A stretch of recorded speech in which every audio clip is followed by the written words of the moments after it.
Hi everyone.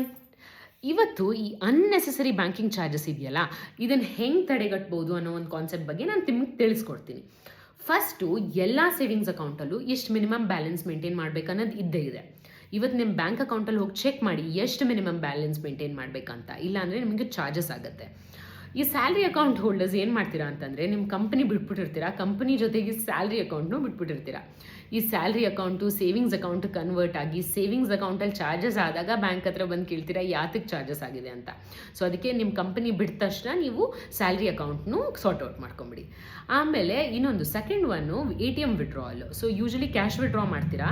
Cash withdraw ಮಾಡೋದು ನಿಮ್ಮ own ATM ಅಲ್ಲಿ ಮಾತ್ರ ಮಾಡಿ. ಯಾಕಂತಂದರೆ ಅದರ್ ಬ್ಯಾಂಕ್ ATMಸ್ಗೆ ಕೆಲವು ಸತಿ ಲಿಮಿಟೇಷನ್ಸ್ ಇರುತ್ತೆ. ಸೊ ಯೂಶಲಿ ATM ವಿಡ್ರಾಲ್ಸ್ಗೆ ನಿಮ್ಮ ಬ್ಯಾಂಕ್ ಅಕೌಂಟ್ ಉತ್ತಮ ಆಗಿರುತ್ತೆ ಅಥವಾ ಡಿಜಿಟಲ್ ಟ್ರಾನ್ಸಾಕ್ಷನ್ಸ್ ಉತ್ತಮವಾಗಿರುತ್ತೆ. ಸೊ ಥರ್ಡ್ ಒನ್ನು, ಕೆಲವು ಸತಿ ನಾವು add on services, small add on ಸರ್ವಿಸಸ್ನ ನಾವು ಆ್ಯಕ್ಟಿವೇಟ್ ಮಾಡ್ಕೊಂಡ್ಬಿಟ್ಟಿರ್ತೀವಿ, ನಮ್ಗೆ ಗೊತ್ತಿರಲ್ಲ.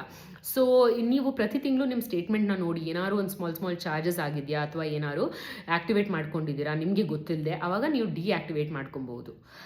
ಲಾಸ್ಟ್ ಒನ್ನು, ತುಂಬ ಅವಾಯ್ಡಬಲ್ ಒನ್ನು, ಕಾಮನ್ ಮಿಸ್ಟೇಕು, ಒಂದು ಕ್ರೆಡಿಟ್ ಕಾರ್ಡ್ ಸರ್ವಿಸಸ್ನ. ಕ್ರೆಡಿಟ್ ಕಾರ್ಡ್ನ ನಾವು ಡ್ಯೂ ಡೇಟಿಗೆ ಪೇ ಮಾಡಿರಲ್ಲ, ಅಥವಾ EMIನ ಕೂಡ ನಾವು ಡ್ಯೂ ಡೇಟಿಗೆ ಪೇ ಮಾಡಿರಲ್ಲ.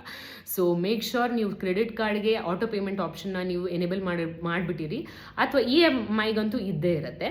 ಸೊ ಇದನ್ನೆಲ್ಲ ನೀವು ಟೈಮ್ಲಿ ನೀವು ನೋಡ್ಕೊತಾ ಇದ್ದರೆ ನಿಮ್ಗೆ ಯಾವ ಚಾರ್ಜಸ್ಸು ಆಗೋದಿಲ್ಲ. ಸೊ ಈ ವಿಡಿಯೋದಿಂದ ನಿಮ್ಗೆ ಏನಾದ್ರು ಒಂಚೂರಾದರೂ ಯೂಸ್ಫುಲ್ ಆಗಿದೆ ಅಂತಂದರೆ ನಿಮ್ಮ ಫ್ರೆಂಡ್ಸು, ಫ್ಯಾಮಿಲಿ ಮೆಂಬರ್ಸ್ಗೆಲ್ಲರಿಗೂ ಶೇರ್ ಮಾಡಿ. ನನ್ನ ಸಪೋರ್ಟ್ ಮಾಡೋದಂತೂ ಮರಿಲೇಬೇಡಿ. Thank you so much.